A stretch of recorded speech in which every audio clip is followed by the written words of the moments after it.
Bonjour à tous et bienvenue sur Afrique Sport pour la matinale du jeudi 15 octobre 2020. Nous débutons la dose d'info du matin avec la Sierra Leone. La sélection nationale annonce 3 cas positifs à la Covid-19 dans sa délégation.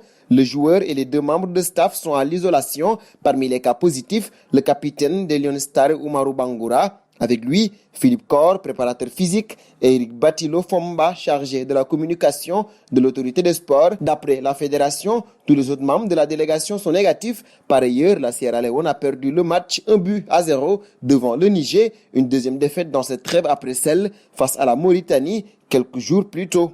Un pas auprès de Farid El Melali désormais, l'Algérien va devoir patienter avant de rejouer avec Angers. L'ailier angevin a été écarté du groupe professionnel pour les 2 prochaines semaines, révèle Ouest France. La raison, le directeur sportif du SCO, Sébastien Larcier, évoque des raisons disciplinaires. Il s'agit de retards répétés à l'entraînement, précise le quotidien régional. On l'avait reçu il y a quelques temps pour lui expliquer la marche à suivre, mais il n'y avait pas de mieux, donc il a fallu sévir, soupire le dirigeant. De retour de blessure, El Melali devrait donc s'entraîner avec la réserve pendant 2 semaines. Dernier point Afrique avec Baumel, battu sur le fil par le Japon 1-0 le mardi en match amical. La Côte d'Ivoire n'a pas été aidée par les problèmes d'efficacité de ses ailiers, Gervinho et Nicolas Pepe. Présent en conférence de presse, le sélectionneur des éléphants, Patrice Baumel, a tenu à défendre ses 2 flèches offensives concernant les problèmes de finition devant le but. Bien sûr, on a des joueurs de talent, mais on leur a demandé de faire beaucoup d'efforts. Ils sont venus défendre. On a joué en contre, en face. Ce sont des joueurs de niveau international et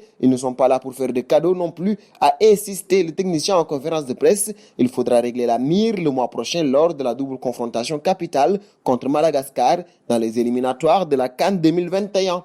Nous filons en France pour la seconde partie de la matinale de ce jeudi 15 octobre 2020. Ici, la Fédération française de football voit rouge. Le New York Times décrit des accusations de faits et des commentaires sexistes contre des salariés, de harcèlement ou des tensions au sein de la direction de la Fédération française de football et notamment mise en cause le management de la directrice générale Florence Ardouin, à qui dans le quotidien Noël Legré répète soutien.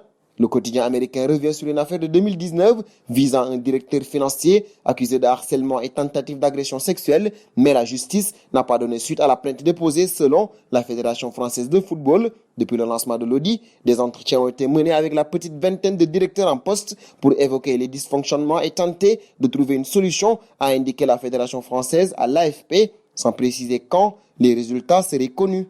Un bond en Italie désormais, ici.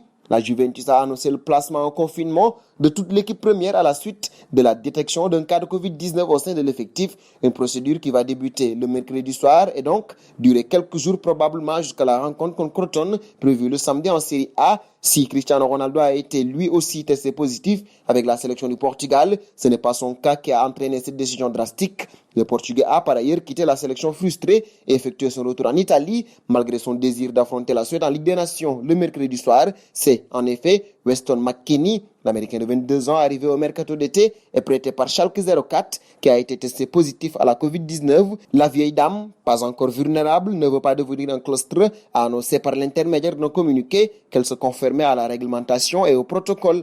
Un dernier tour, ce sera en Espagne. Ici, Lionel Messi était à 2 doigts de quitter le FC Barcelone durant cet été, notamment après l'énorme défaite face au Bayern Munich en Ligue des Champions. Luis Suarez, ancien coéquipier de l'Argentin en Catalogne, est revenu sur ce dossier tumultueux par respect pour la relation que j'ai avec Léo. Je ne vais pas dire ce dont nous avons parlé à l'époque, mais il a vécu une situation difficile et compliquée, a déclaré l'Uruguayen à ESPN. Il voulait partir et le club ne voulait pas qu'il le fasse. J'ai essayé de le soutenir, de prendre soin de lui et de le distraire un peu. Pour lui, le club n'aurait pas dû insister pour que Messi reste. Il aurait dû respecter sa décision de partir et s'il n'exclut pas le fait que Messi joue pour un autre club dans le futur, pour Suarez, l'Argentin restera en Catalogne s'il se sent à l'aise, heureux à nouveau et que notre conseil d'administration arrive.